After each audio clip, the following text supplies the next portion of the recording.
Bismillahirrahmanirrahim. Uhayyikum bitahiyatil Islam, tahiyah mubarakah, tahiyah al jannah. Assalamualaikum warahmatullahi wabarakatuh.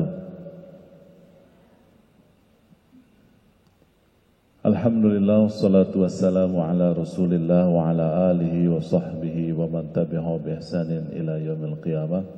Asyhadu an la ilaha illallah wahdahu la syarikalah wa asyhadu anna Muhammadan abduhu wa rasuluhu alladzi la nabiyya ba'dah. Puji dan syukur kita haturkan ke hadirat Allah Subhanahu wa taala atas limpahan karunia dan nikmat yang tiada terkira, terutama adalah nikmat iman yang ada di masing-masing sanubari kita, yang karenanya kita termotivasi untuk beramal soleh, beribadah dan melakukan hal yang positif, hal yang bermanfaat baik bagi diri dan juga untuk orang lain.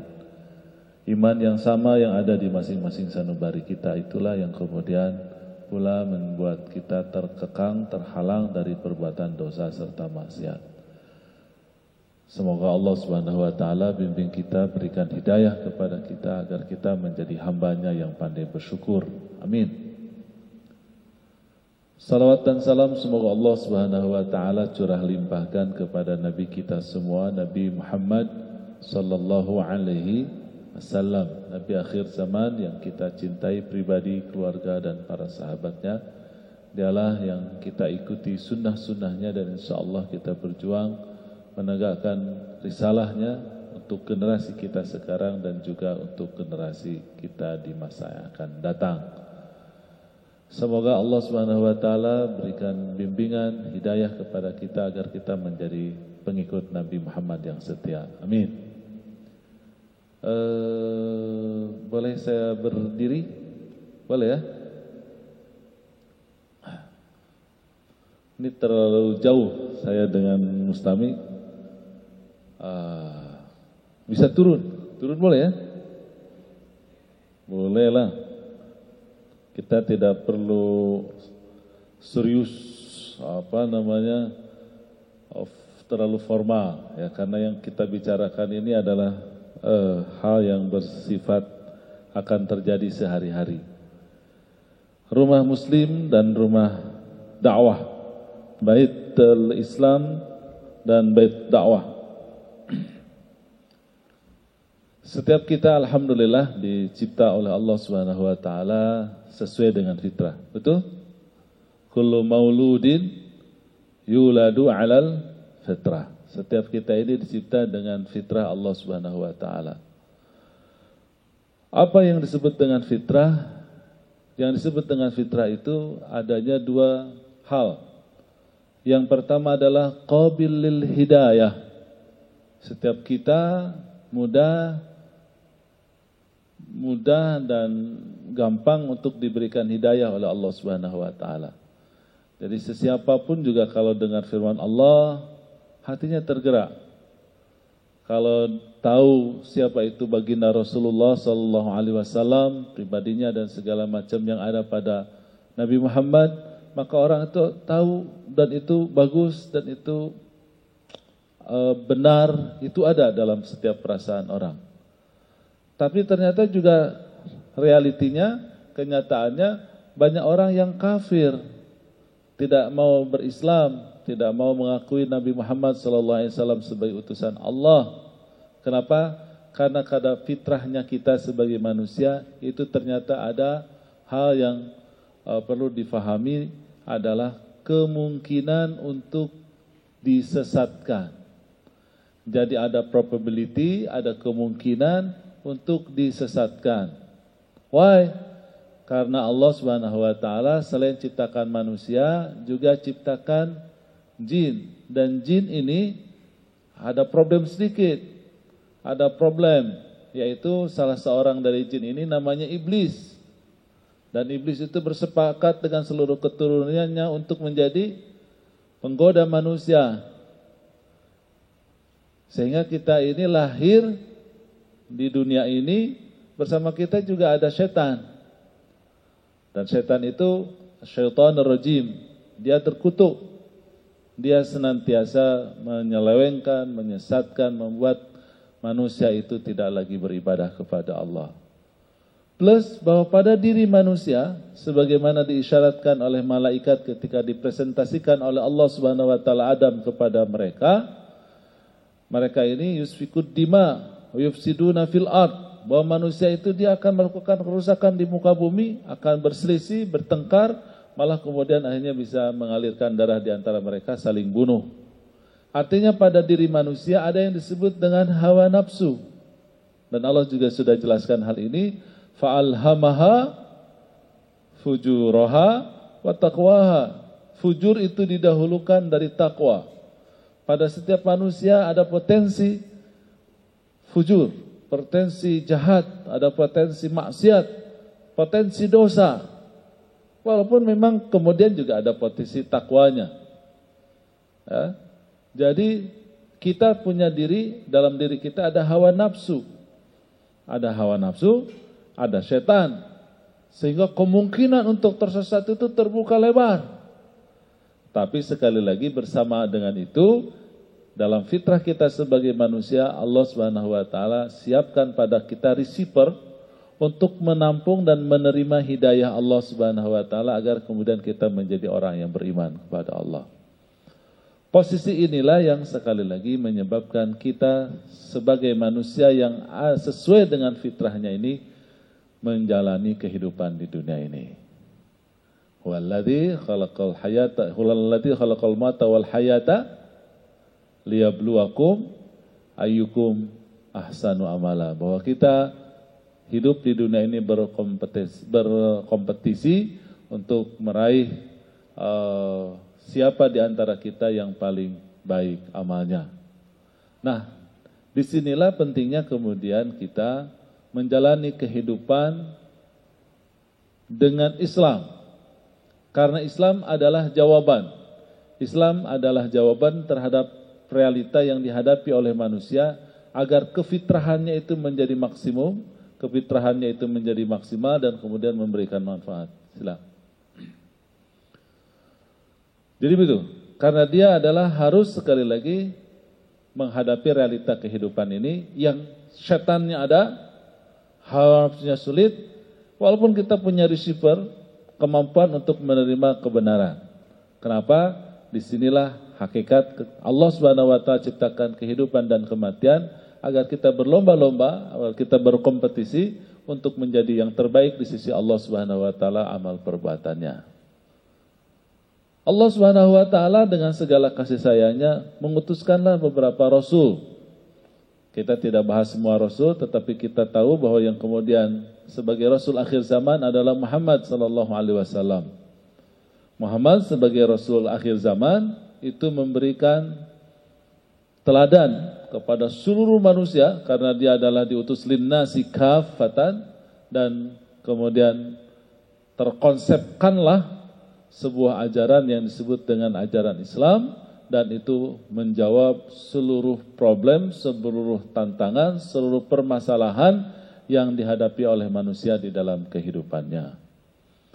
Nah, kalau kemudian kita cermati, Islam ini apa sih sebetulnya agama ini? Islam ini sebetulnya mendudukkan posisi tugas kemanusiaan yaitu dua. Yang pertama sebagai abidullah dan yang keduanya sebagai khalifatullah. Jadi Islam mendudukkan manusia baik sebagai individu, sebagai perorangan, atau dia sebagai community, sebagai ummah, sebagai komunitas, sebagai kelompok, agar kemudian betul-betul menjadi hamba Allah yang mengabdi, yang beribadah, yang menyembah Allah. Dan yang keduanya adalah betul-betul dia menjadi wakil Allah di muka bumi, yaitu memelihara kebaikan dunia ini. Kemudian yang kedua adalah mencegah kerusakan. Dan yang ketiga merecovery kerusakan yang sudah terjadi oleh ulah manusia yang jahat, oleh orang manusia yang kafir, yang tidak beribadah kepada Allah Subhanahu wa taala. Jadi ada dua tugas kita di dunia ini, menjadi hamba Allah dengan salat, zikir, dengan puasa, dengan ketundukan, dengan ketaatan dalam masalah keluarga, ketaatan dalam masalah berbagai hal. Berikutnya keduanya adalah bagaimana kemudian kita menjadi khalifah Allah, hidup di dunia ini menjaga kebaikannya, memelihara kebaikan yang ada di alam semesta, baik alamnya, baik lingkungannya, baik perasaannya, pikirannya, baik peradabannya, apapun juga yang ada di dunia yang baik-baik, itu harus kemudian kita pelihara dan kemudian kita jaga. Yang keduanya, mencegah orang untuk berbuat kerusakan di muka bumi. Dan yang ketiga, kita harus dengan bersungguh-sungguh menyingsingkan lengan baju untuk merecovery, memperbaiki kerusakan yang sudah terjadi gara-gara ulah orang-orang jahat, manusia-manusia yang kafir yang tidak beriman kepada Allah Subhanahu wa taala. Nah, dua tugas ini ternyata sekali lagi tetap akan mengalami halangan, akan mengalami cabaran, mengalami ujian, mengalami fitnah. Oleh karena itu maka kemudian Islam mengatur agar setiap kita itu bisa memerankan diri sebagai hamba Allah, juga sebagai khalifatullah, maka disitulah diperlukannya apa yang disebut dengan dakwah. Ya, jadi dakwah ini adalah sebuah bentuk pemeliharaan, penjagaan Islam terhadap manusia agar dia tetap bisa beribadah kepada Allah dan tetap berperan sebagai khalifah Allah. Jadi gimana manusia itu beribadah kepada Allah? Bagaimana manusia itu memerankan kekhalifahannya di muka bumi ini? Itu tidak lain dan tidak bukan, dia harus dibingkai, dia harus dikuatkan, dikokohkan dengan apa yang disebut dengan dakwah. Oleh karena itu, siapapun yang mengatakan asyhadu alla ilaha illallah wa asyhadu anna Muhammadar Rasulullah, maka di pundaknya ada taklif, ada beban untuk berdakwah. Karena kalau ia kemudian mengatakan asyhadu alla ilaha illallah wa asyhadu anna Muhammadar Rasulullah dan ia melepaskan diri dari dakwah, maka dia akan menjadi muslim yang tidak beridentiti, menjadi muslim yang hanya ada di di catatan negara saja, begitu, di lembaran negara, di ID card-nya bahwa dia adalah muslim atau muslimah. Hanya di catatan saja, hanya demografis saja. Tetapi sejatinya dia sesungguhnya tidak beribadah kepada Allah dan juga tidak menjadi khalifatullah. Coba kita tengok misalnya perempuan yang tidak pakai jilbab di Indonesia, di Malaysia, di negara muslim lainnya, itu sangat banyak dan mereka adalah muslimah. Ya. Coba tengok misalnya prostitusi. Ya, di berbagai negara Islam, di Dubai, di Afrika Utara, di Indonesia juga, di Jakarta dan lain sebagainya, itu adalah muslimah. Yang al-baghi, pezina. Kalau mungkin pernah mendengar di Indonesia ada namanya Pulau Bali, pernah mendengar? Bali Island. Pernah mendengar di situ tempat pelancong dari mana-mana, dari Australia, dari mana-mana, dari Jepang dan seterusnya. Dan di situ ada perempuan-perempuan nakal, ada pezina, ada prostitution. Dan itu ternyata bukan orang Bali. Orang Bali itu wathani. Dia wathani, dia penyembah berhala, mereka Hindu, bukan Muslim. Tetapi ternyata di tempat-tempat pelacuran, di rumah-rumah bordir, itu ditemukan adalah muslimah. Karena saya pernah melakukan penelitian itu, mayoritas muslimah. Minuman keras, beralkohol, siapa yang meminumnya? Orang Islam juga banyak, ya. Yang menjadi penyokong dari artis-artis barat misalnya, artis-artis Amerika, penyanyi dari Amerika, pesohor dari mana lagi dan seterusnya, itu ternyata juga adalah kaum muslimin. Kenapa? Karena dia bersyahadat. Mereka sholat, mereka berangkat umroh dan berangkat haji, tapi di pundaknya tidak ada dakwah, maka akan lepaslah dia dari kehambaannya kepada Allah Subhanahu wa taala dan juga lepas juga dari kewajiban pada dirinya untuk menjadi khalifah, untuk memelihara kebaikan di muka bumi ini, untuk mencegah kerusakan dan untuk merecovery kerusakan yang sudah kadung terjadi. Itulah yang seharusnya bagi kita sebagai muslim. Jadi ingat, keberibadahan kita kepada Allah Subhanahu wa taala, keseriusan kita melaksanakan tugas sebagai khalifah itu sekali lagi sangat ditentukan apakah dia dai atau bukan. Saya ingin sampaikan kepada hadirin hadirat sekalian yang dimuliakan oleh Allah Subhanahu wa taala, itulah urgensi dakwah dalam keberislaman kita. Jilbab kita, salat kita, puasa kita, baca Quran kita, hafal Quran kita, zikir kita, masjid-masjid kita, semuanya tidak ada manfaat, semuanya tidak ada faedah, ya. Bila kemudian kita kaum muslimin melupakan dakwah, tidak ingin berdakwah. Sehingga kalau kita bicarakan tentang tajuk tadi, tentang rumah Islam adalah rumah dakwah, Baitul Islam, Baitul Dakwah, itu harus kemudian kita memahami bahwa setiap kita adalah dai, dan kalaulah kita membentuk keluarga, itu pun juga menjadi keluarga dakwah. Kalau kita punya anak dan kemudian kita sebagai ayah bunda, sebagai ayah ibu dari anak itu pun kita urus, kita rawat anak-anak kita, itu pun juga di dalam rangka apa? Dalam rangka dakwah. Karena bagaimanapun juga dakwah ini akan mencuat kemana-mana, itu diawali dari rumah para penyerunya, ya, akan berkembang kemana-mana, itu tergantung di dalam rumah. Silakan perhatikan di Al-Quranul Karim, riwayat tentang para nabi, maka mereka tidak lepas dari peran keluarga. Baik dalam contoh positif, ya, seperti misalnya keluarga Ibrahim dengan Sarah dan Hajarnya, atau Nabi Muhammad SAW dengan para istrinya, atau contoh-contoh yang terbalik, misalnya kasus Nuh yang bermasalah dengan istri dan anaknya, Nabi Lut dengan istrinya, atau juga perempuan-perempuan tangguh. Di situ kita perhatikan dan kita lihat ada kisah tentang istri Fir'aun dan seterusnya. Itu semuanya untuk menggambarkan bahwa Islam dengan dakwahnya sekaligus itu harus dimulai dari rumah. Begitu. Makna rumah, makna bait, bagi saya makna bait itu lebih kepada dia sebagai, atau bahasa Indonesia itu keluarga, bahasa Malaysianya sama ya, keluarga ya, family. Jadi yang namanya rumah itu bagi kita, pemahamannya bagi kita kaum muslimin adalah family. Makanya di dalam bahasa Indonesia keluarga, dalam bahasa Indonesia mungkin juga sama di dalam bahasa Melayu, disebut dengan rumah tangga. Rumah tangga. Jadi ada rumahnya disebutkan di situ.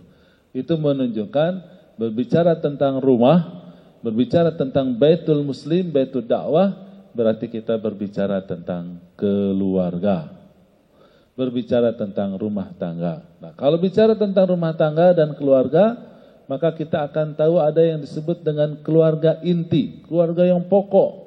Apa yang disebut dengan keluarga pokok? Adalah pasangan suami dan istri. Ya, ada pasangan suami dan istri. Oke, sampai di situ. Nah, pasangan suami istri itu sudah sangat jelas. Suaminya perempuan apa lelaki? Laki. Istrinya perempuan. Berarti, ya, setiap laki-laki yang terlahir ke muka bumi ini itu harus dididik, harus diarahkan kelak saat ia dewasa itu menjadi suaminya perempuan dan menjadi ayah buat anak-anaknya. Begitu juga anak perempuan yang terlahir itu kemudian harus disiapkan, dididik agar menjadi perempuan sejati, bahwa dia nanti setelah dewasanya dia harus menjadi istri laki-laki dan menjadi ibu bagi anak-anak yang dilahirkannya. Saya merasa perlu menyampaikan ini karena di sini ada mahasiswa juga, ada mahasiswi juga yang mungkin belum masuk masuk jenjang pernikahan, dan kita harus bayangkan bahwa pernikahan itu bukanlah sesuatu yang menakutkan, bukanlah horor, tetapi dia adalah menjadi sesuatu yang wajib kita lampaui sebagai manusia agar kemudian kita akhirnya bisa membentuk keluarga. Jadi boleh kita punya cita-cita pengen jadi dokter, menjadi apa lagi, menjadi engineer, menjadi ahli hukum, menjadi ahli ekonomi, mau apa saja silahkan, tidak dilarang, laki perempuan sama. Tetapi siapapun, sesiapa dia sebagai laki-laki, kalau dia menjadi lelaki sejati, dia harus jadi apa? Suami. Siapapun perempuan, sehebat apapun perempuan, dia harus menjadi istri. Jadi menjadi istri dan menjadi suami itu harus menjadi cita-cita. Menjadi bukan hanya cita-cita, menjadi keinginan, menjadi sesuatu yang harus tercapai. Karena disitulah kita akan menjadi lelaki sejati dan kita menjadi perempuan sejati. Karena dengan menjadi suami istri, insya Allah nanti akan ada lahir anak-anak dan kita menjadi orang tua, menjadi parents, menjadi ayah dan ibu. Dan sekali lagi, kalau sudah berbicara tentang suami istri, ada anak, itulah yang disebut dengan keluarga inti. Rumah tangga inti ada di situ. Saya sudah sampaikan di awal tadi tentang keharusan kita melekatkan Islam dengan dakwah pada individu kita masing-masing diri kita. Dan berikutnya kita lekatkan, kita tempel itu, kita kukuhkan, kita tancapkan itu yang namanya Islam dan dakwah, itu juga pada sisi keluarga, pada sisi rumah tangga.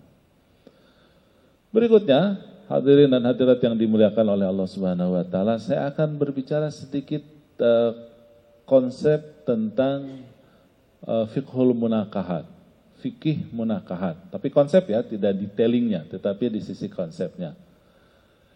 Kita sebagai penganut mazhab Syafi'i sangat mengerti bahwa di dalam fikih atau di dalam fikih Syafi'i itu ada 4 bab besar, ada 4 qism besar tentang fikih. Yang pertama adalah qismul ibadat, bab ibadah. Yang kedua munakahat. Yang ketiga muamalat. Dan yang keempatnya adalah jinayat.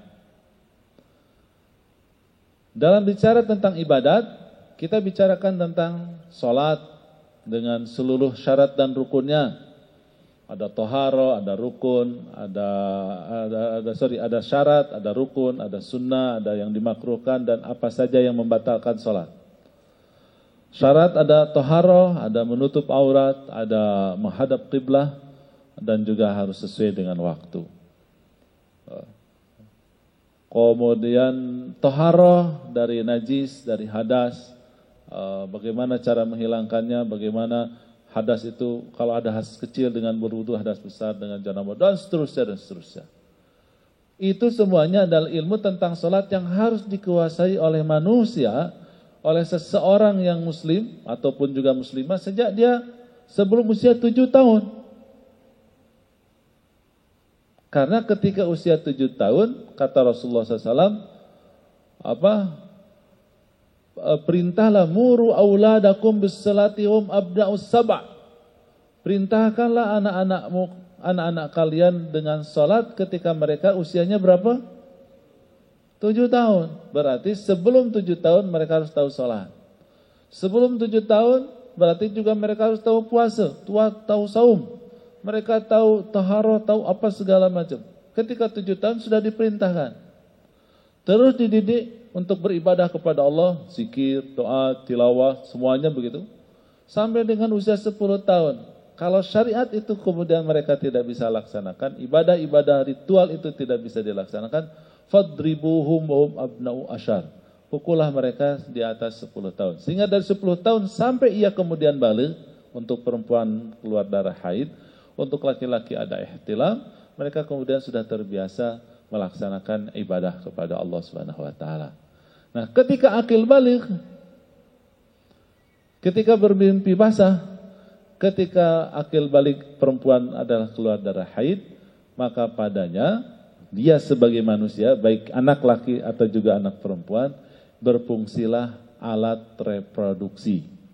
Jadi pada tubuhnya, pada fisiknya, itu sudah ada alat reproduksi. Dan itu adalah fitrah dari Allah Subhanahu wa taala untuk melanggengkan kita sebagai makhluk berjenis manusia bergenerasi-generasi. Karena umur kita dibatasi sekitar 70, 60, 70 tahun untuk manusia setelah di zaman kita sekarang ini berdasarkan hadis Rasulullah yang sahih. Sehingga kemudian dibutuhkan regenerasi dan oleh karena itu Allah kasih fitrah laki-laki ada kecenderungan kepada perempuan, perempuan juga cenderung pengen kepada laki-laki. Ini adalah fitrah. Dan apabila kemudian bertemu itu laki dan perempuan, terjadi persenggamaan di situ, ada hubungan di situ, maka terciptalah kehamilan. Dari kehamilan itu lahirlah anak-anak, maka terjadilah regenerasi manusia. Terjadilah regenerasi manusia.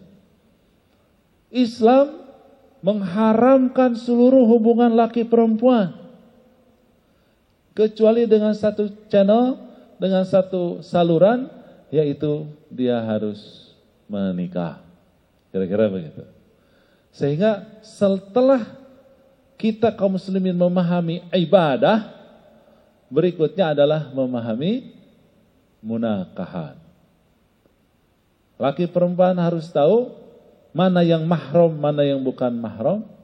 Laki perempuan harus tahu konsekuensi dari kecenderungan birahi syahwat yang ada pada laki-laki kepada perempuan, perempuan kepada laki-laki, itu akan berakibat kehamilan. Kehamilan itu adalah melahirkan anak.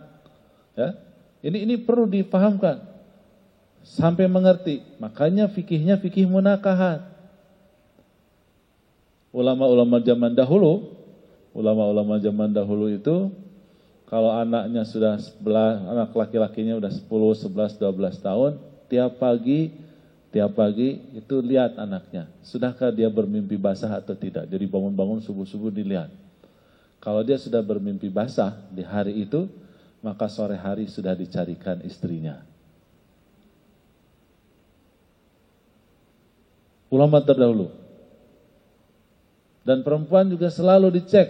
Kalau sudah tahu dia adalah anaknya haid, keluar darah haid, maka setelah dia suci bersih dari haid pertama, itu di pekan berikutnya sudah dicarikan untuk suaminya. Itu ulama terdahulu. Tentu kita sangat pahami di zaman kita sekarang, selain ada mature dalam seksual, kematangan di dalam seksualitas, juga kita memerlukan kematangan dari sisi emosional. Kematangan kita perlu juga kematangan dari sisi spiritual. Kematangan kita dari sisi yang lainnya, sehingga kemudian anak-anak kita atau manusia-manusia remaja-remaja, para pemuda dan pemudi itu akhirnya bisa layak untuk kemudian menikah. Tapi konsepnya dalam konteks fikih, bahwa setelah kita paham tentang ibadah, setelah kita mengerti tentang sholat, tentang puasa, kita mengerti tentang zikir, kita sudah biasa membaca Al-Quranul Karim tiap hari, kita ngerti umrah dan haji, kita mengerti bab-bab ibadah yang bersifat ritual, berikutnya kita harus berpikir tentang dan memahami dan mengerti tentang menikah. Kalau sudah menikah, ini ada yang menarik. Setelah menikah, siapapun yang menikah, dan sesungguhnya tidak hanya di dalam agama Islam, di dalam agama apapun juga, kalau orang sudah menikah, maka ada responsibility, ada tanggung jawab. Siapa laki-laki? Bukan, juga perempuan. Si suami harus bertanggung jawab, si istri pun juga harus bertanggung jawab. Kenapa istri itu harus bertanggung jawab? Karena di dalam Islam, akad nikah itu antara siapa? Antara siapa? Wali dengan suami. Karena di dalam Islam, ar-rijalu qawwamuna 'alan nisa, bahwa laki-laki itu wali buat perempuannya. Jadi dengan pernikahan, maka perwalian orang tua, karena orang tua sudah lanjut usia, dia sudah habis masa produktifnya, maka kemudian keperwaliannya, kepengurusan terhadap perempuan itu diserahkan kepada suami. Dengan demikian ketika terlepas dari ayahnya dan ia menjadi istri dari sang suami, maka dia harus kemudian bertanggung jawab. Karena suami bukan mahram. Suami itu orang lain. Dari keluarga siapapun, dari keluarga mana, tidak tahu. Maka dia harus bertanggung jawab untuk menjaga kehormatan keluarganya, menjaga kehormatan dirinya, dan bertanggung jawab kalau terjadi kehamilan yang itulah membuat dia menjadi seorang ibu. Jadi bukan hanya di laki-laki saja yang kemudian tanggung jawab itu ada.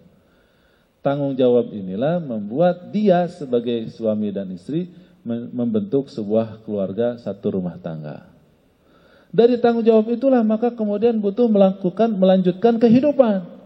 Makan, minum, berpakaian, bertempat tinggal. Belum lagi nanti lahir anak, harus dikasih makan juga anaknya, dikasih baju juga, kasih pakaiannya, disekolahkan, dididik. Kalau sakit harus diobat, obat juga ada harganya, dan seterusnya.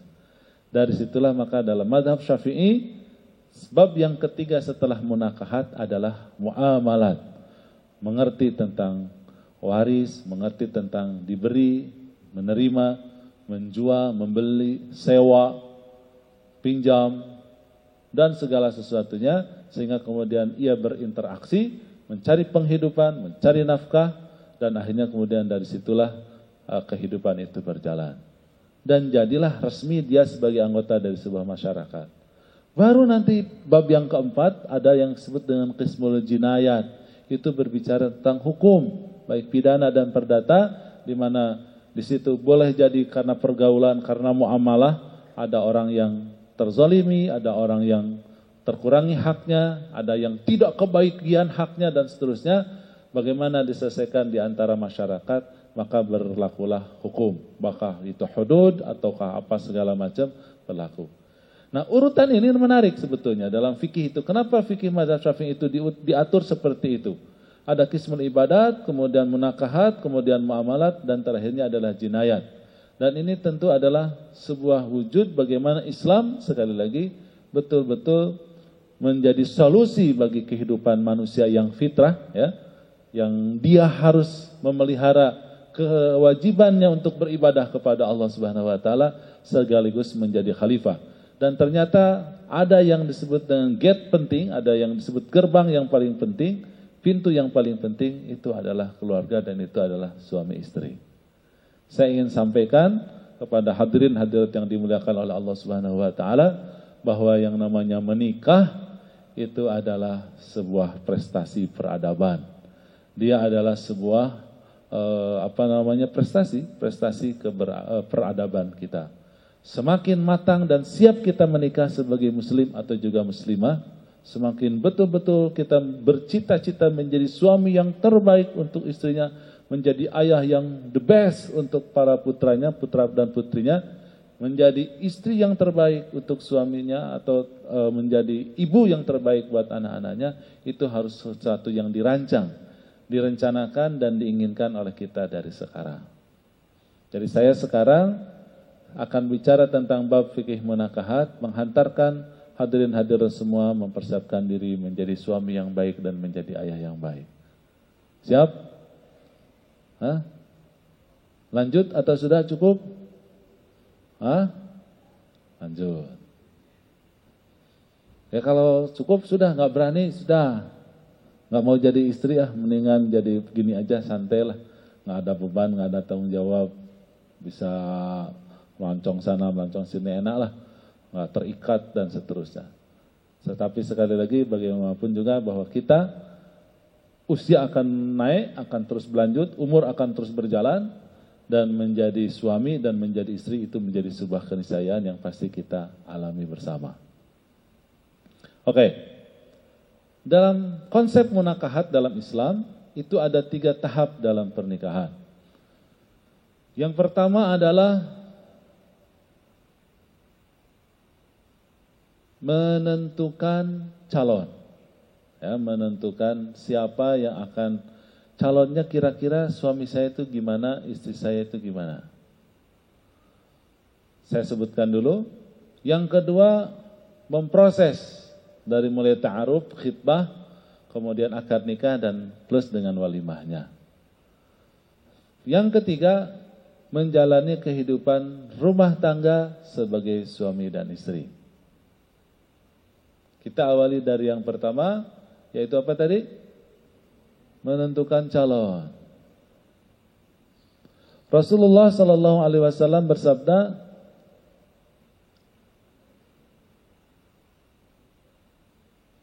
Tunkahul mar'ah li arba', li jamaliha, wa li maliha, wa li nasabiha, wa li diniha. Fadfar bidzatid din taribat yadaka. Bahwa yang namanya perempuan itu dinikahi karena 4 konsideran, karena 4 alasan, karena 4 sebab. Yang pertama sebabnya adalah cantik, elok, berparas rupawan. Atau juga laki-laki ganteng, keren, cool, handsome.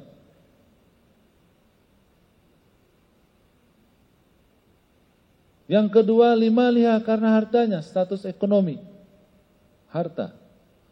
Yang ketiga, karena keturunannya, status sosial. Turunan siapa, orang mana. Yang keempat, karena agamanya, karena akhlaknya. Dan kemudian Rasulullah mengatakan, pilihlah calonmu itu adalah yang karena agamanya. Karena itulah yang menjaminkan kebahagiaan yang langgeng, yang lestari, yang terus-menerus tidak pernah berhenti. Ini yang harus kemudian difahami ketika kita menentukan calon yang menjadi target atau yang menjadi pilihan utama. Kenapa fulan yang saya nikahnya sama fulan, tidak mau fulan yang lain. Kenapa fulan ini itu harus karena dia soleh, karena dia rajin ibadah, karena dia adalah dai. Kenapa fulanah tidak fulanah yang lain? Karena fulanah itulah wanita salihah yang karena akhlaknya bagus, karena ibadahnya baik dan seterusnya. Itu yang kemudian yang menjadi utama ketika kita ingin menentukan calon. Ya, ini penting untuk selalu kita perhatikan. Tetapi 3 hal yang tadi tidak boleh diabaikan. Cantik, ya, elok, rupawan, ini tidak boleh diabaikan. Soal harta, status ekonomi, bab ekonomi pun juga tidak boleh diabaikan, tidak boleh dilupakan. Termasuk juga bab keturunan tidak boleh dilupakan, tetapi tidak boleh menjadi prioriti. Yang prioritinya tetap saja bahwa itu dari sisi agamanya.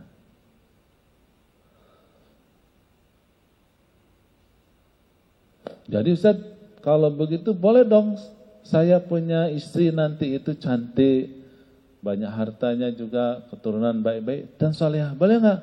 Boleh. Ya.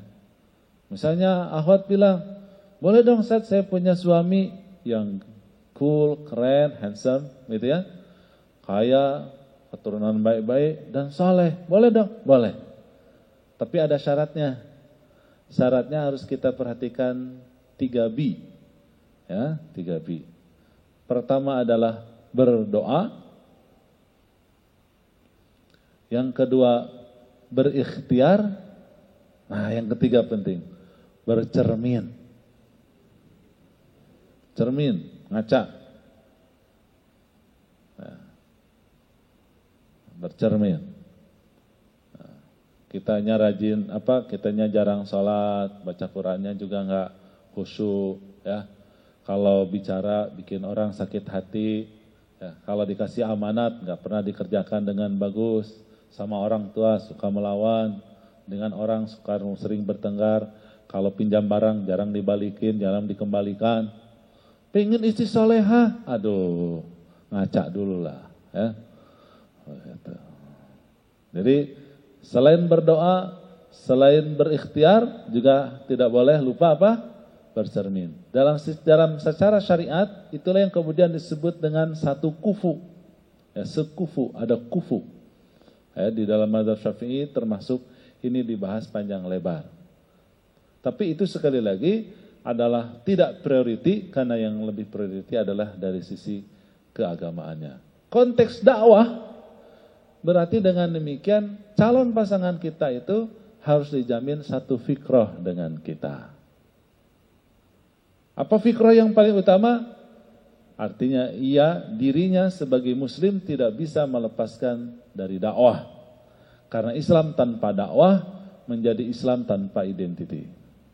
Menjadi Islam hanya catatan di ID card saja, hanya catatan saja, hanya namanya saja Muhammad, namanya saja Khadijah atau Aisyah, tetapi prinsip hidupnya, perilakunya dan seterusnya adalah syaitani. Pakai jilbab ya, ke masjid juga suka, sholat juga suka dilanjutkan, dilakukan, tetapi dia lebih suka bersahabat dengan orang kafir, dia tidak suka membela umat Islam, dia tidak ingin menegakkan ekonomi Islam, dia lebih ingin berekonomi dengan ribawi, bla bla bla dan seterusnya. Nah ini menurut saya harus kita fahami bersama. Ya, satu fikrah itu menjadi target ketika kita menentukan calon kita. Begitu. Ya, satu beres. Masih dalam bab 1. Bagaimana kita ingin mengakselerasi, ingin mempercepat menuju kepada pernikahan. Nah, ini juga penting, selain berdoa, berikhtiar dan bercermin tadi, 3B tadi, ada hal yang juga penting. Apa? Yaitu kita harus berusaha memantaskan diri. Biar kita ini pantas. Jangan pantas menurut kita, tetapi juga menurut lingkungan kita, menurut keluarga, menurut orang tua, bahwa kita ini pantas dinikahkan. Misalnya Ahwat bilang sama orang tuanya, Pak, atau apa bilangnya, ayahanda, ayah, atau apa bilang, Abi, saya mau nikah nih. Ya, kalau pantas dinikahkan, kalau nggak pantas, ngapain kamu nikah? Kan dimarahin sama bapaknya. Ya, kamar aja berantakan, bangun subuhnya sulitnya minta ampun, disuruh gosok setrikaan malah jadi bolong, ya, disuruh masak gosong. Gimana nih mau jadi istri orang, kan kira-kira begitu. Laki-laki nanya sama bapaknya, saya ingin nikah, gitu ya.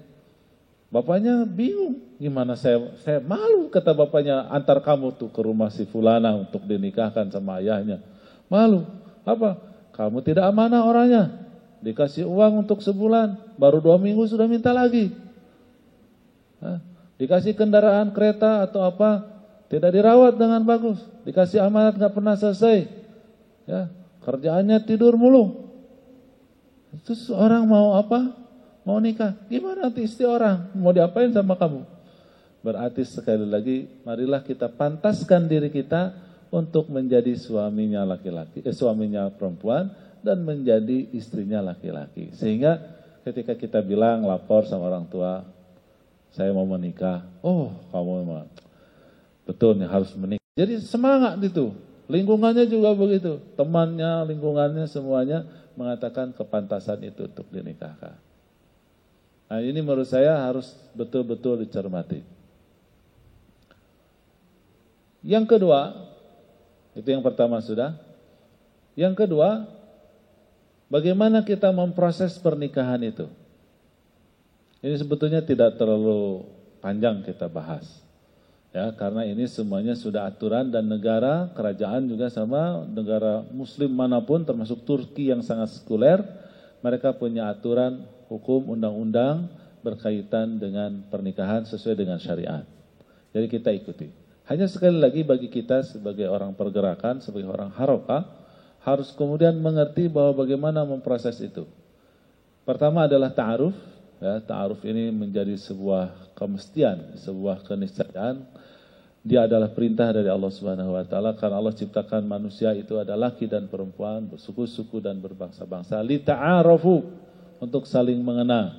Dengan saling mengenal itulah maka kemudian kita bisa berlomba, berkompetisi untuk menjadi orang yang paling mulia, karena inna akramakum indallahi atqakum. Kemuliaan itu bukan karena dia lelaki atau karena dia perempuan, bukan karena dia adalah bangsawan atau rakyat jelata, bukan karena dia adalah orang kaya atau orang miskin, bukan karena dia adalah orang terpelajar atau dia orang bodoh, orang yang miskin, apakah orang kota dan desa, tidak, tetapi siapa yang paling takwa. Sehingga ta'aruf ini menjadi sangat penting. Begitu juga dalam konteks pernikahan, ta'aruf itu menjadi sangat penting. Ya, kalau bahasa Melayu juga ada ya, tidak boleh membeli kucing di dalam karung. Nah, kalau orang Indonesia, jangan membeli kucing dalam karung. Artinya kita tidak tahu, asal main menikah saja. Ada yang mau terima saja. Itu ada perempuan katanya begitu, tidak. tetapi harus ada ta'aruf. Ini penting sekali yang namanya ta'aruf. Ta'aruf itu secara teoretiknya dia adalah ta'aruf jasadian, kemudian qalbian, dan kemudian yang terakhir adalah fikrian. Jadi secara jasad harus ada pengenalan, karena bagaimanapun juga setiap kita ada syahwat, ada birahi, ada kecenderungan, dan ini memang dihargai di dalam Islam. Oleh karena itu ini betul-betul harus betul-betul kita kenal. Nanti itu kita menikah dengan siapa, ayahnya siapa, ibunya siapa, keluarganya gimana, dan seterusnya. Kita harus sangat kenal betul semuanya. Sehingga ketika kita lapor kepada orang tua, baik itu yang laki-laki ataupun juga yang perempuan, orang tua juga pertimbangannya menjadi sesuai dengan kita yang akan menikah. Ini penting sekali bab ta'aruf ini. Tetapi sekali lagi, tetap berlaku hukum Islam, orang yang berta'aruf itu belum apa-apa. Dan tidak boleh atas nama ta'aruf namanya menjadi pacaran, tidak boleh. Atau pacaran atas nama ta'aruf. Ya.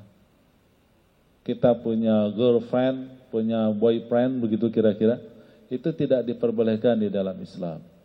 Karena yang namanya pacaran ya, kalau di Indonesia pacaran, di Malaysia apa namanya? Pacaran juga. Couple udah menikah tuh. Ya lah, terserahlah apa namanya. Pokoknya pacaran lah, girlfriend, boyfriend, ya, partner apa segala macam. Itu sesuatu yang tidak diperkenankan di dalam Islam. Kenapa? Karena itu hubungan yang apa? Yang artifisial. Hubungan yang semu dan tidak jelas. Ya, karena kalau pacaran, ya, atau apalah istilahnya di sini, itu akhirnya perempuan akan menutup segala kekurangannya dan akan menampakkan, menzahirkan segala kelebihannya. Laki-laki pun juga begitu. Jadi tidak nyata apa yang ada di sebelah sana. Berbeda dengan ta'aruf, tidak boleh ada yang disembunyikan. Segala sesuatunya harus disampaikan secara proporsional apa adanya. Itu yang menjadi beda. Yang kedua, kalau ta'aruf hanya tukar data. Hanya transfer data aja. Data kita ke dia, dia juga punya data tentang. Data kita ada di dia, data dia pada kita. Tidak dalam konteks relationship. Tidak dalam konteks hubungan. Tidak dalam konteks janjian, dating, dan seterusnya. Malam mingguan, Saturday night kemana, makan malam di kafe mana. Tidak. Apalagi nonton bersama. Tidak. Itu semuanya haram. Karena berlaku sekali lagi kemahraman. Ya, di situ berlaku kemahraman. Sehingga sekali lagi ini harus selalu kita waspadai agar kemudian kita terhindar ta'aruf tetapi menjadi seperti itu. Dan ini sudah menjadi tradisi sekarang di dunia Islam. Ya, di Indonesia, di Malaysia, di Afrika Utara, di Arab, dimanapun juga, di negeri-negeri Muslim, Pakistan, mana Bangladesh, mana, itu ternyata yang seperti ini, boyfriend, girlfriend ini menjadi sebuah fenomena. Sesuatu yang biasa. Dan ini tentu adalah salah. Begitu.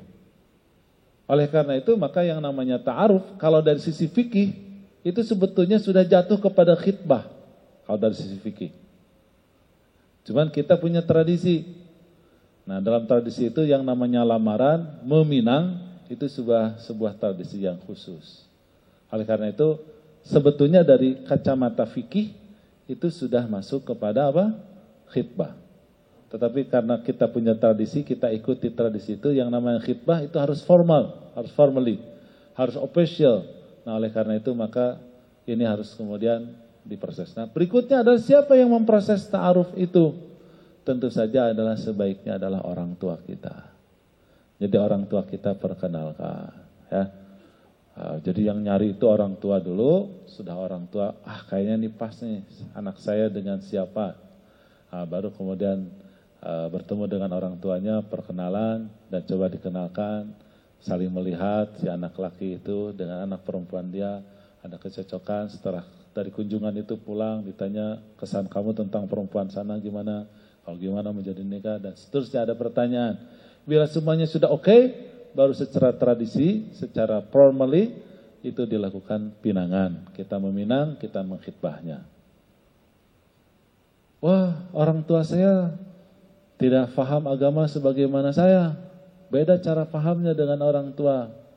Maka siapapun yang ingin ta'aruf, tetap dia harus punya fasilitator. Apakah itu guru ngajinya, apakah dia murabiahnya, atau ustadznya, atau ustadzahnya, atau murabinya. Itulah yang kemudian memproses kita melakukan ta'aruf. Dan ini penting, karena ta'aruf itu harus sekali lagi bersifat objektif. Dan dia tidak boleh bersifat subjektif. Dan ingat, setiap kita, setiap manusia, oleh Allah Subhanahu wa Ta'ala diberikan fitrah, syahwat, birahi, yang tentu saja itu sangat subjektif. Misalnya, kalau si perempuan itu sudah pingin fulan, ya, misalnya mungkin karena ketemu di kegiatan, di mana, di aktivitas, atau naik kereta ketemu lah gitu, naik tren apa, orang ngobrol, mungkin di kuliahan apa segala. Ada kecenderungan itu sudah syahwat. Tidak ada cinta sebelum menikah. Cinta itu nanti setelah menikah. Tidak bisa atas nama cinta itu, tidak ada. Ya? Tidak bisa. Itu syahwat. Kalau syahwat, maka dia akan subjektif. Ketika dikasih saran, dikasih masukan, dikasih penjelasan bahwa itu tidak pas buat kamu, kita akan menolaknya. Enggak, jangan. Dia kulitnya gelap, hitam. Wah, nggak apa-apa. Hitam kan macho. Oh, jantan hitam itu. Jadi dibelain. Jangan. Orangnya dia apa namanya? Bakhil. Bakhil itu apa bahasa Malaysianya? Wah, itu orangnya. Bukan. Dia hemat. Dia teliti rapi dalam pengeluaran uang. Jadi susah dibela-belain. Ah, jangan, dia berkacamata, nggak apa-apa berkacamata. Itu tanda intelektual katanya begitu. Dibelain, orang namanya kacamata itu kagak bisa melihat. Karena subjektif.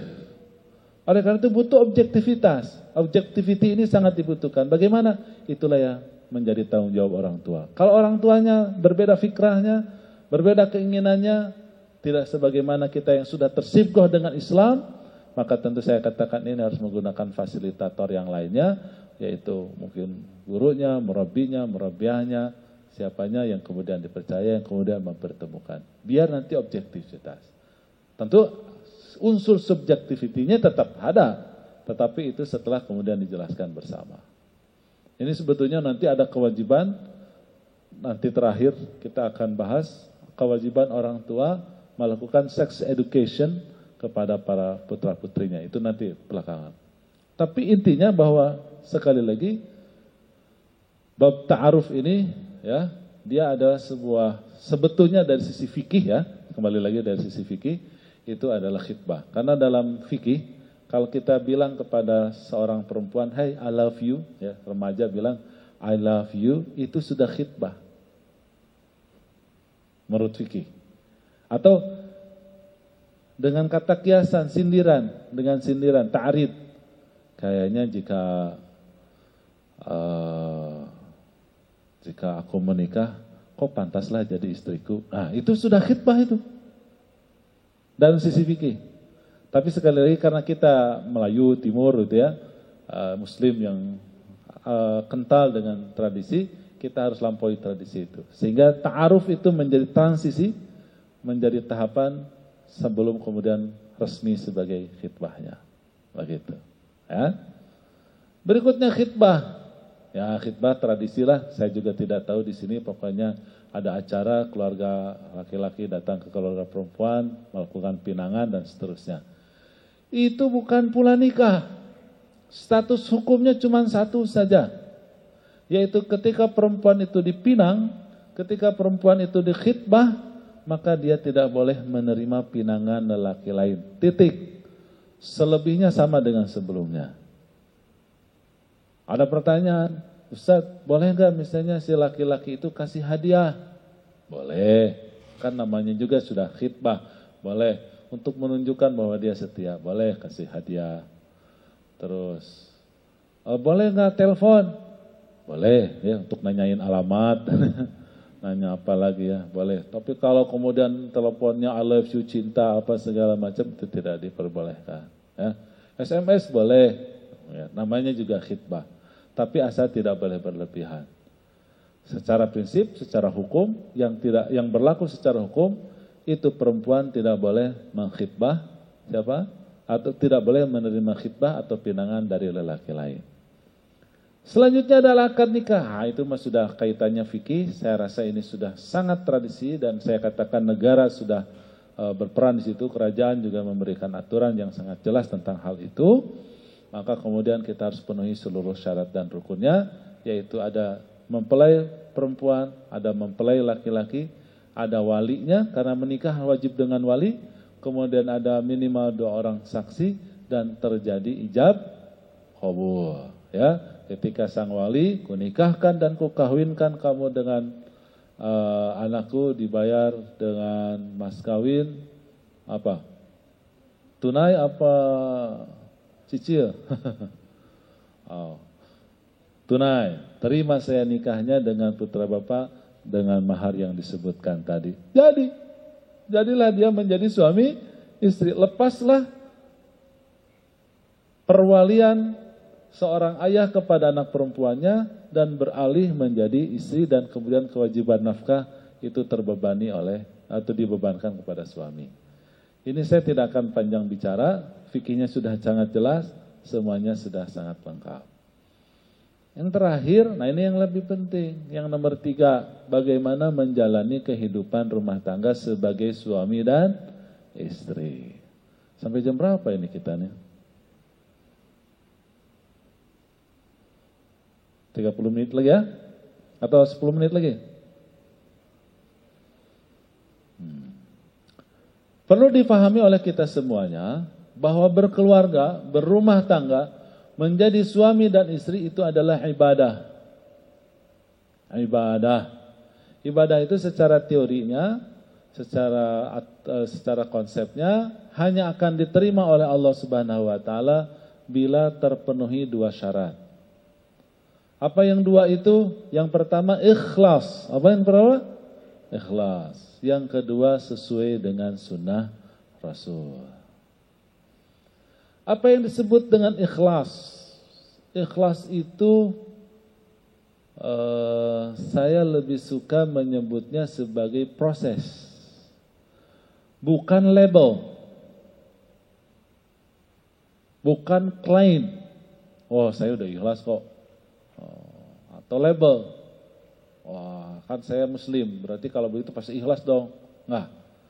Bukan. Tetapi dia adalah proses terus-menerus, tidak pernah putus sampai dia wafat. Harus ikhlas. Dia proses. Proses apa? Proses memurnikan niat karena Allah. Apakah niat itu bisa tidak karena Allah? Ya. Pertanyaan berikut, apakah dalam setiap amal mungkin ada beberapa niat? Ya.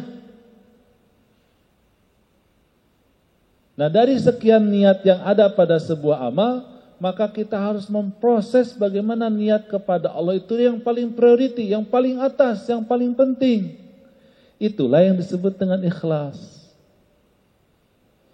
Karena dengan orang menikah, itu ada niat yang lain. Dan itu disebutkan di dalam banyak hadis tentang niat yang lain itu, yaitu bab apa? Bab menahan pandangan. Kan begitu ya? Karena setiap manusia ada gariza, ada insting, ada birahi, ada syahwat, ada keinginan kepada lawan jenis. Disalurkan hanya satu penyalurannya menikah. Aduh, saya sudah tidak tahan nih. Wah, di fakulti saya banyak perempuannya. Sehari-hari lihat perempuan cantik, elok, aduh, nggak tahan. Boleh.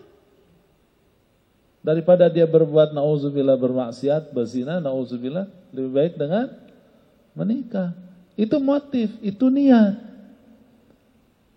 Atau karena malu. Sudah laki-laki usia 30, belum punya istri, belum kawin, kan malu. Semua teman-temannya sudah kawin, kecuali dia, kata orang Jakarta itu jomblo. Namanya.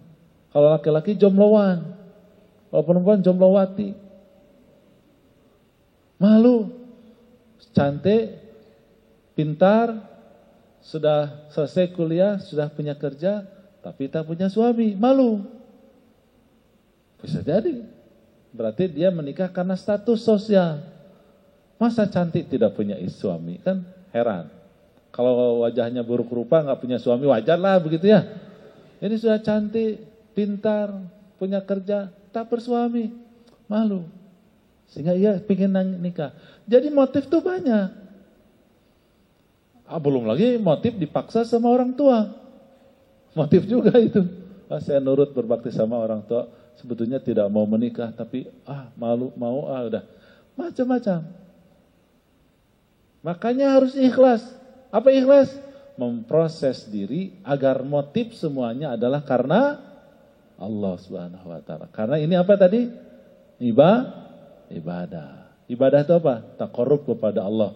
Dengan menikah lebih taat kepada Allah. Dengan menikah lebih soleh, lebih solehah. Itu yang namanya ibadah.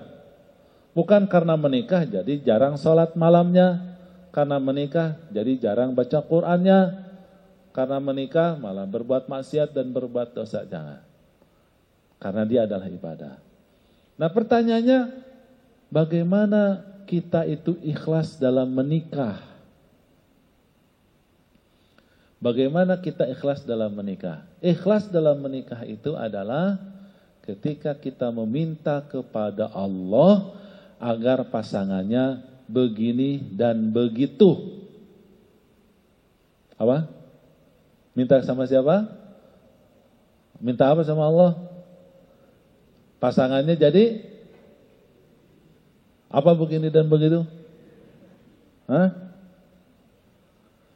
Saya tidak perlu membahasnya karena kita ini sebagai sesama lelaki tahulah maunya istri perempuan itu kayak gimana, tahu kan?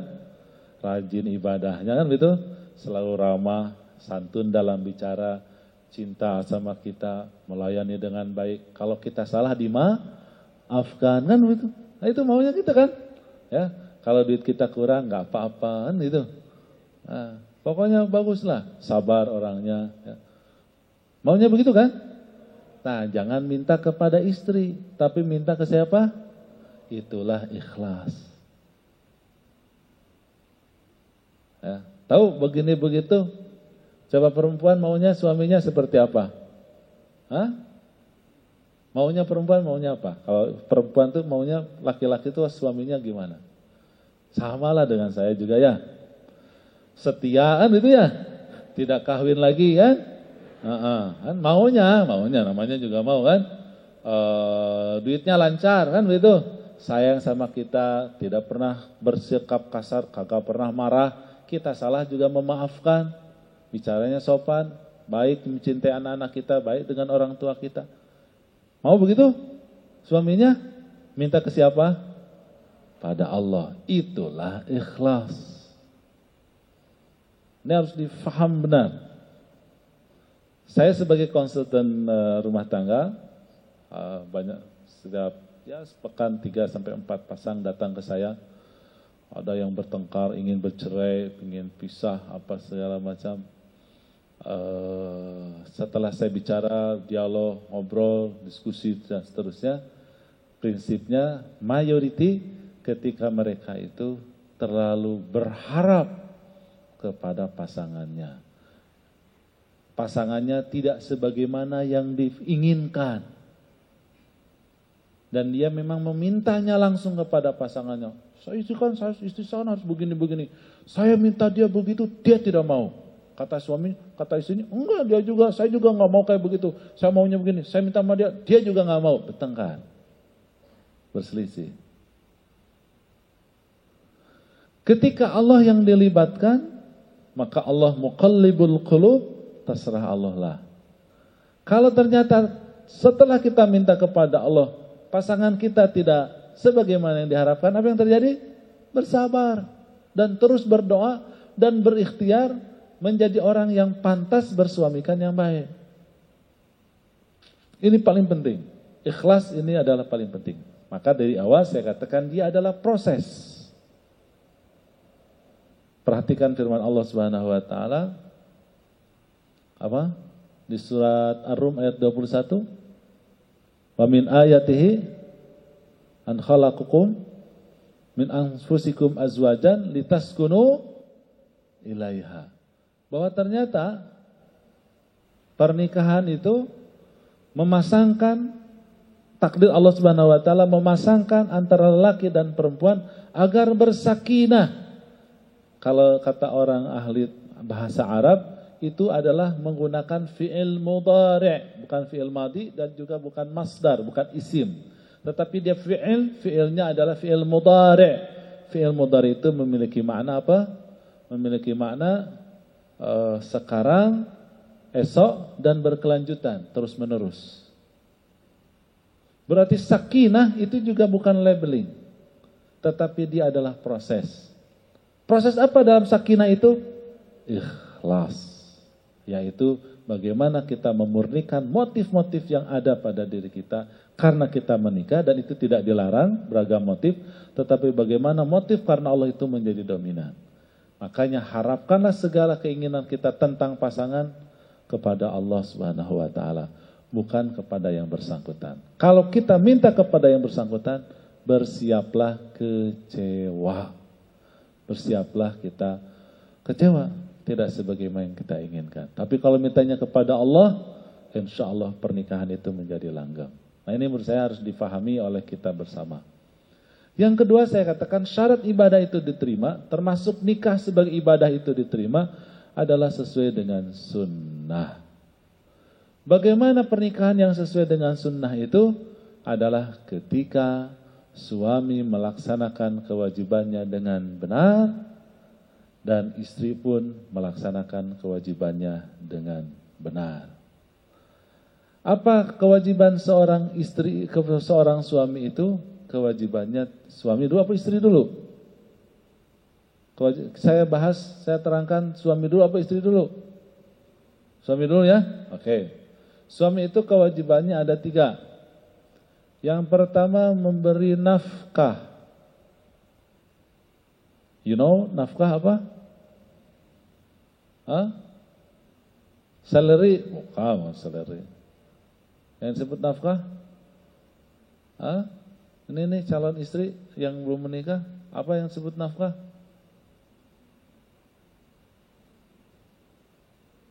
Nafkah itu adalah jaminan hidup layak seorang istri dari suaminya. Jadi suami berkewajiban menjamin, tahu ya menjamin ya? Doman, bahasa Arabnya doman. Domin. Jadi laki-laki harus jadi domin, menjamin. Apa jamin mestinya? Menjamin, apa ya? Jaminan. Menjamin istrinya itu hidup layak, hidup nyaman, hidup layak dan nyaman. Nah, jaminan itu harus diberikan.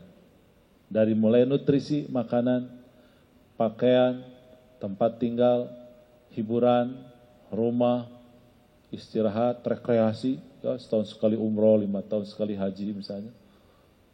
Apa saja. Pokoknya yang membuat perempuan itu nyaman, enak, tetap cantik, terawat tubuhnya, ke salon, ya, ke perawatan, skincare, ya, apalagi gimnastik, aerobik dan seterusnya, biar tetap segar, cantik, hebat, sehat. Ada juga takmin, insurans untuk kesehatan, insurans untuk yang macam-macam, pendidikan, akses informasi. Pokoknya hidup nyaman, hidup hebat. Itu menjadi tanggungan siapa tadi? Suami. Dan itulah yang disebut dengan nafkah. Pikir-pikir, kalau punya istri, pada dirinya setelah qabiltu nikahaha, ku terima nikah dan kawinnya dengan putri bapa, dibayar dengan mas kawin yang disebutkan dengan kontan. Sejak itulah maka kemudian di pundak suami ada kewajiban memberi nafkah. Apa artinya memberi nafkah? Menjamin istrinya hidup layak. Ini harus kuat betul dipahami ya oleh para suami. Yang kedua, muasyarah bil ma'ruf. Muasyarah bil ma'ruf. Perintah ini ada di surat An-Nisa ayat 19. Perintah ini ada di surat An-Nisa ayat 19. Saya tadabbur ya, saya tidak akan tafsir karena kalau tafsir nanti berbeda. Ya, tinggal baca saja tafsir. Cuman tadabbur saya dari ayat ini bahwa yang namanya perempuan, namanya laki-laki di mana-mana itu punya potensi, punya bakat, punya kecenderungan untuk bersikap kasar dan menyakiti perempuan. Ini yang kayak begini nih, semuanya. Ini orang-orang yang punya potensi, punya bakat apa? Kasar dan menyakiti perempuan. Nah, yang model begini nih orang-orangnya. Nah. Yang kedua, bahwa setiap perempuan dimanapun juga di kolong langit ini, apapun budayanya, apapun agamanya, punya potensi, ada bakat pada dirinya apa? Bikin kesel dan bikin marah suami. Nah, yang kayak begini nih suka bikin marah suami ini. Makhluk-makhluk di sini nih, sebelah sini nih. Semuanya punya potensi itu. Semuanya punya bakat itu. Alhamdulillah kita bersyukur sebagai muslim. Kita punya ajaran Islam. Tanpa Islam, maka kecenderungan ini seperti api dan bensin, api dan minyak. Kalau dibiarkan apa namanya? Membakar, akan kebakaran. Makanya di budaya lain, di agama non-Islam, marriage is divorce. Menikah adalah cerai. Hanya di dalam Islam, menikah adalah bahagia. Hanya dalam Islam. Tapi kalau sudah di orang lain enggak? Mereka itu takut, horor. Menikah. Horor, enggak udah. 40 tahun belum menikah, udah 40 tahun belum menikah, bujang saja. Kalaupun bagaimana Ustaz itu hubungan seksual? Buat mereka seks itu bukan perkara yang perkara yang berat. Kalau kita mau santai, ngapain kita beli lembu, kan gitu kata mereka. Tinggal datang aja ke kedai, dapat itu yang namanya santai. Kalau buat seks begitu. Kalau seks itu hak asasi, senang-senang saja, ganti-ganti pasangan nggak jadi masalah. Karena mereka melihat dan memandang bahwa yang namanya pernikahan itu menyeramkan, menakutkan. Perempuan banyak yang takut di barat itu karena menikah sama dengan kekerasan, sama dengan masuk ke kandang buaya gitu ya, masuk ke kandang buaya. Jadi akan menyakitkan. Hanya di dalam Islamlah yang kemudian yang namanya menikah adalah menyenangkan. Kenapa? Karena ada kewajiban suami fa'ashiruhunna bil ma'ruf. Maka bersamailah, bergaulilah itu yang namanya istri kalian dengan cara terbaik, dengan cara yang paling baik. Panjang ini kalau kita bahas, tetapi ringkasnya adalah laki-laki itu kalau sudah menjadi suami wajib mengalah dan tidak marah. Mengalah tahu ya? Mengalah itu bukan kalah. Masa kalah sama perempuan? Malu dong. Kata orang Jakarta bencong itu namanya ya. Tapi kita harus mengalah dan tidak marah. Karena perempuan itu dalam sejarah suami istri sepanjang masa, di seluruh peradaban kemanusiaan, tidak ada satupun perempuan yang nurut kepada suami setelah dimarahi. Itu tidak ada. Diam kamu, cerewet, lebih keras lagi. Duduk kamu, berdiri dia. Atau suaminya mau berangkat kerja dia. Udah kamu di rumah, jangan pergi kemana-mana. Pulang ke rumah sudah kabur, udah gak ada. Itu perempuan. Percuma. Kalau marah, bukan percuma itu, tidak ada maknanya. Percuma bahasa Indonesia ini. Bukan gratis. Jadi sekali lagi ini menjadi sesuatu yang sekali lagi harus diingat. Karena tidak ada manfaatnya marah itu. Kalau sudah marah dilawan. Kalau sudah habis kata-kata yang bicara apa? Tangan. Kan tadi ada potensi tadi ya. Tangan. Kalau sudah tangan berbicara, terjadilah pertengkaran, sakit hati, sakit fisik. Berikutnya minta cerai. Jadi ingat kepada para suami ini, kalau sudah punya istri, apa yang kita lakukan? Mengalah dan tidak marah. Siap? Oh. Begitu. Nah yang ketiga, membimbing istrinya menjadi salihah. Membimbing istrinya menjadi salihah. Gampanglah dibimbing aja istrinya jadi salihah. Pernah dengar hadis Rasulullah, ad-dunya mata'un wa khairu mata'iha al-mar'ah as-salihah. Apa namanya? Dunia ini kesenangan. Puncak kesenangan adalah istri yang salihah. Tahu nggak kesenangan apa? Kesenangan itu hobi, tuh hobi. Hah? Hobi itu kalau orang sudah punya hobi, maka dia akan melakukan 3 hal. Pertama, dia akan luangkan waktu, dia akan punya waktu untuk hobinya. Yang kedua apa? Akan curahkan perhatian, perhatian banget, antusias gitu ya terhadap hobinya. Yang ketiga, dia akan keluarkan biaya buat hobinya. Apa saja hobinya? Maka dia akan luangkan waktu, akan curahkan perhatian, dan yang ketiganya akan apa? Akan keluarin uang. Ini bahaya ya kalau untuk hobi ini. Tetapi ya itulah manusia. Nah puncaknya yang tertinggi dari segala kesenangan itu adalah istri yang salihah. Jadi istri itu harus dijadikan hobi. Mensolehkan istri itu jadi hobi.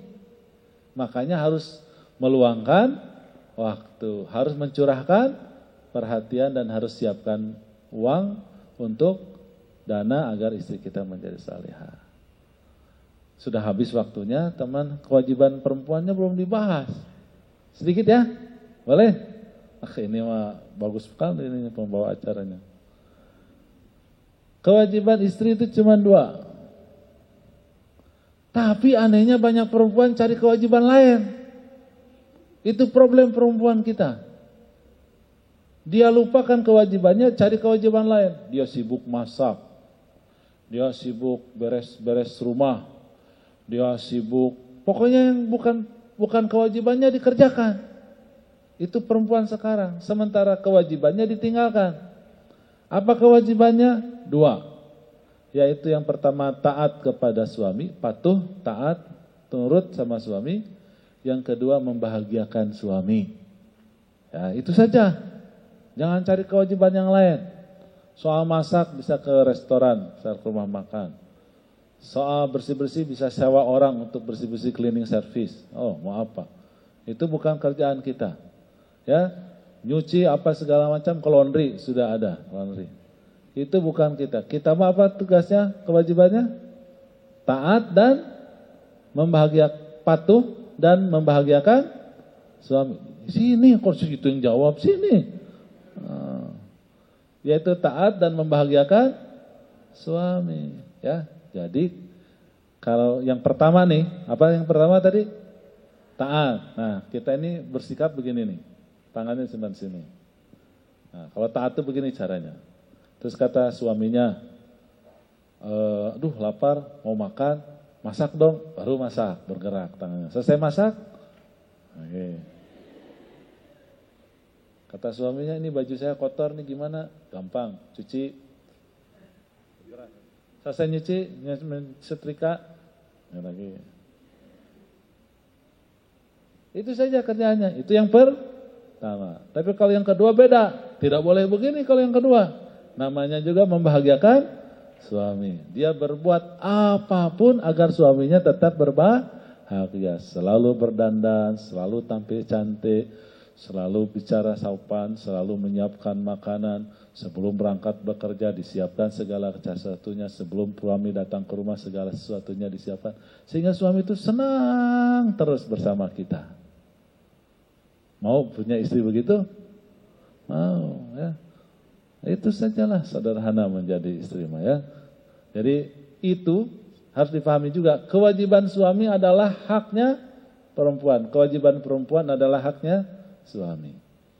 Sebetulnya pembahasan kita belum selesai karena barusan yang saya terangkan adalah bagaimana keluarga, rumah dalam konteks Islam, yaitu mempersiapkan diri menjadi suami yang baik, menjadi istri yang baik. Karena bila sudah suami dan istrinya soleh dan salihah, maka dia akan berperan sebagai ayah dan ibu yang soleh. Dan ini semuanya tidak boleh menghentikan dan mengurangi aktivitas dia sebagai da'i, sebagai penyeru Islam. Karena dakwah, saya katakan tadi, tidak boleh lepas dari Islam. Siapapun yang mengucapkan 2 kalimat syahadat, maka di pundaknya ada kewajiban dakwah. Karena apa? Karena dengan kewajiban dakwah inilah tugas kemanusiaan kita yang diciptakan oleh Allah akan terlaksana, yaitu sebagai penyembah Allah yang dengan sholat, zikir dan lain sebagainya. Juga kita tugas di masyarakat untuk bertugas mewakili Allah Subhanahu wa taala, memelihara kebaikan yang Allah ciptakan di alam semesta ini, mencegah kerusakan dan merecovery kerusakan yang dilakukan oleh orang kafir. Dan ini berat kalau kemudian kita tidak mempersiapkan diri dengan baik. Tetapi bila persiapan itu dilaksanakan, insya Allah segala sesuatunya menjadi ringan. Dan hal itu adalah ketika kita bersungguh-sungguh sebagai manusia-manusia yang pasti melewati usia tertentu. Dalam usia itu kita akan menjadi istrinya para laki-laki, dan kalian yang laki-laki akan menjadi suaminya para perempuan, yang kemudian kalian berdua akan menjadi orang tua dan punya anak. Disitulah maka tugas berikutnya menanti kita, tidak hanya untuk mengurus rumah tangga tetapi juga mengurus umat. Tetapi jangan pernah berharap mengurus umat akan sukses dan selamat dan berhasil, akan berjaya apabila kemudian kita gagal mengurus rumah tangga. Wallahu a'lam bishawab. Aqulu qouli hadza wa astaghfirullah li wa lakum. Mohon maaf atas segala kekurangan. Terima kasih atas perhatiannya. Wabillahi taufik wal hidayah. Wassalamualaikum warahmatullahi wabarakatuh. Alhamdulillah, jazakallahu khair kepada Ustaz Hilman kerana memberi kita kefahaman mengenai keluarga Muslim dan keluarga Muslim juga keluarga dakwah, insya-Allah, yang mana selepas ini, inilah ilmu-ilmu ataupun teori-teori yang anda kena ada. Bagaimana nak praktikkan? Macam mana? Lepas ni telefon ayah saya nak nikah. Lepas tu boleh praktikkan lah, insya-Allah. Okey. Jadi apa yang mungkin saya boleh sentuh di sini, mungkin di fasa kita semua, kan kita lah, anda, saya pun dah lepas. Kan walaupun dapat muda je tapi anak dah 3 InsyaAllah. Alhamdulillah. Iaitu beza yang saya sentuh, yang Ustaz Iman bagi tadi, beza antara pancaran dan juga ta'aruf. Kan bagaimana orang kebanyakan sekarang ini menggunakan hendak berkapal ataupun pacaran itu sebagai medan untuk mereka berkenal-kenalan. Tapi dalam Islam, ta'aruf tu berbeza untuk mengenal bakal pasangan yang lebih baik lagi. Kan? Tadi pun dah jelas. Jadi, selepas ini, bolehlah menggunakan untuk nak kenal bakal pasangan tu dengan ta'aruf, bukannya cara berkapal. Okey, itu insya-Allah. Dan mungkin saya boleh open 2 soalan ke, kalau ada soalan daripada peserta pada hari ini. InsyaAllah dipersilakan. Ada ke? Bismillahirrahmanirrahim. Assalamualaikum warahmatullahi wabarakatuh. Nama saya Nur Farahin binti Sobri. Soalan saya ialah, sebentar tadi Ustaz mengatakan dalam fiqh mazhab Imam Syafi'i, iaitu fiqh qismul ibadah. Ibadah itu yang berkaitan dengan solat, taharah. Saya mohon penjelasan Ustaz. Apa yang saya faham, ibadah itu ialah seluruh ibadah tentang kehidupan seharian kita. Tetapi dalam qismul ibadah tu, Imam Syafi'i katakan ibadah tu berkaitan dengan solat, taharah, dan saya mohon penjelasan Ustaz lah. Assalamualaikum warahmatullahi wabarakatuh. Soalannya, nak bagi soalan pada Ustaz macam itulah. Soalannya, bagaimana kita nak melamar seorang lelaki? Bagaimana cara untuk kita melamar seorang lelaki yang kita ingin jadikan dia sebagai suami, dan bolehkah? Ini soalan panas ni. Pertanyaan pertama, soalan pertama tadi tentang ibadah. Ibadah itu ada 2 makna. Ada makna am, ada makna khas. Makna am adalah ismun jami'un likulli ma yuhibbuhullah wa yardah. Minal af'ali wal aqwali az-zahiriyah wal batiniyah. Ialah istilah terminologi yang mencakup apa saja selama ia diridai dan dicintai Allah Subhanahu wa taala.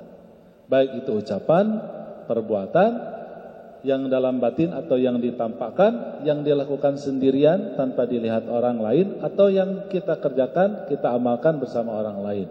Itulah adalah ibadah. Dalam makna am, konteksnya adalah melaksanakan perintah Allah Subhanahu wa taala di surat Al-Baqarah ayat 21, ya ayyuhan nasu budu rabbakumul ladzi khalaqakum walladzina min qablikum, dan seterusnya. Jadi ibadahlah wahai manusia, ibadahlah kepada Allah, sembahlah Tuhan kalian yang telah menciptakan. Itu yang kemudian konteks ibadah itu. Atau dalam ayat yang saya sebutkan tadi di Az-Zariyat 56, wa ma khalaqtul jinna wal insa illa liya'budun. Allah ciptakan kita manusia dan juga yang lain bangsa jin agar kemudian kita beribadah kepadanya. Jelas ya? Jadi itu maknanya am. Tetapi bahwa ibadah pun juga memiliki makna khas, makna khusus. Apa makna khususnya? Adalah ritualitas, ya, rituality. Jadi aktivitas ritual yang saya sebutkan, kalau bahasa kita biasanya disebut ibadah mahdhah atau ibadah makhsusah. Makhsusah itu ya tadi salat, zakat, puasa, taharah, pakai jilbab, khitan, apalagi pergaulan laki perempuan dan seterusnya. Hal-hal yang berkaitan dengan fikih, apa yang namanya ibadat tadi. Berarti ibadat yang saya maksudkan dalam fikih mazhab Syafi'i itu adalah sebagai tahapan. Sebagai ibadah yang dimaknakan secara khusus, bukan secara umum. Menarik pertanyaan tentang bolehkah lelaki itu melamar, perempuan itu melamar laki-laki. Pengen nggak? Mau nggak? Mau dilamar atau mau melamar? Melamar tidak berani, dilamar tidak berani juga, gimana ini?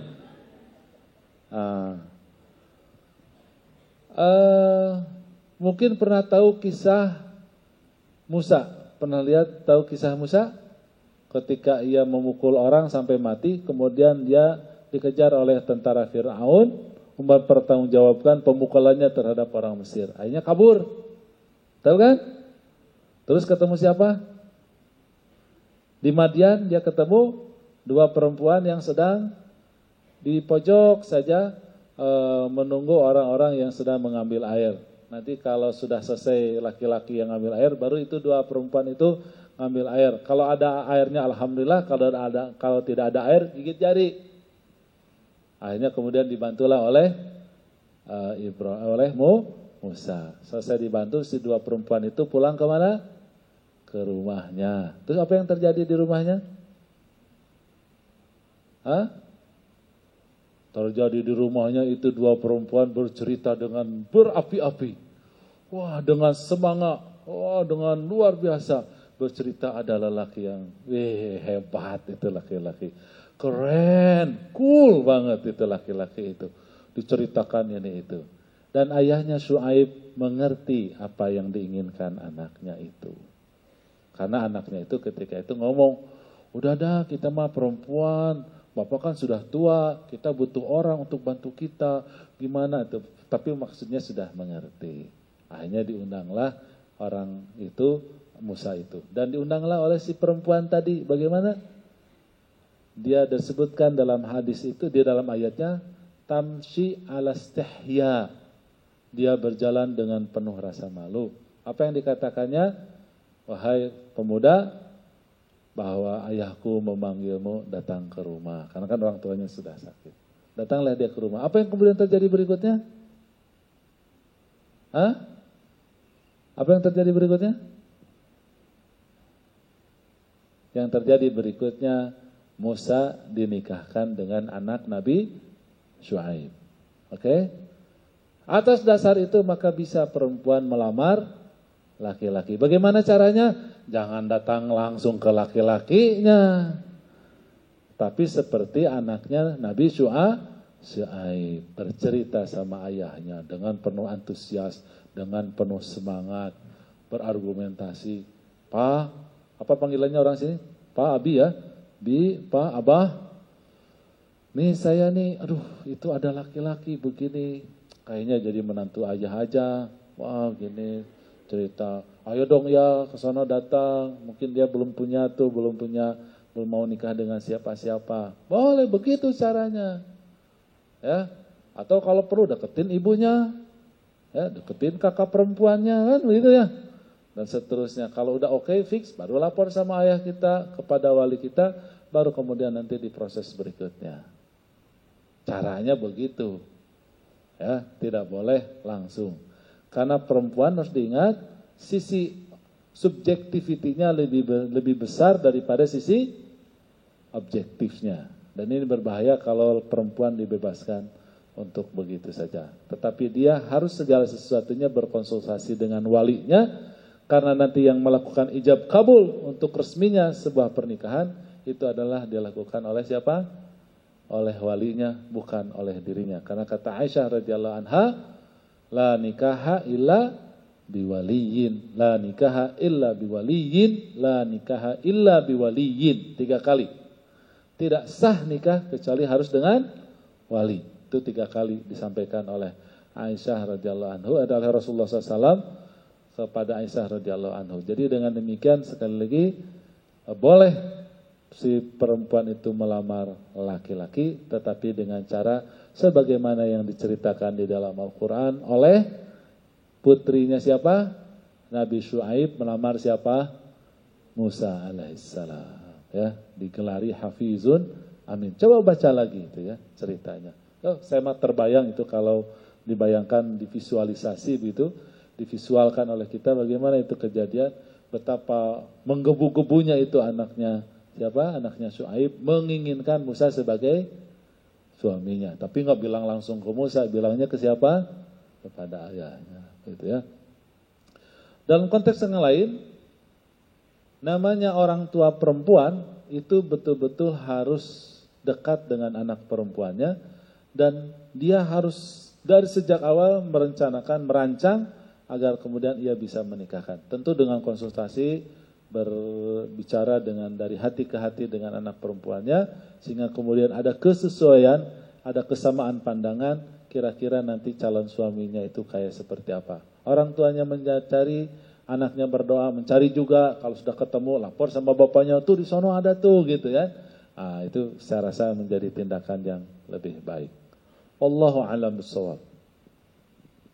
Oke, alhamdulillah, insyaallah saya rasa cukup untuk 2 soalan untuk sesi ini. Lepas kerana ada banyak lagi sesi yang lain.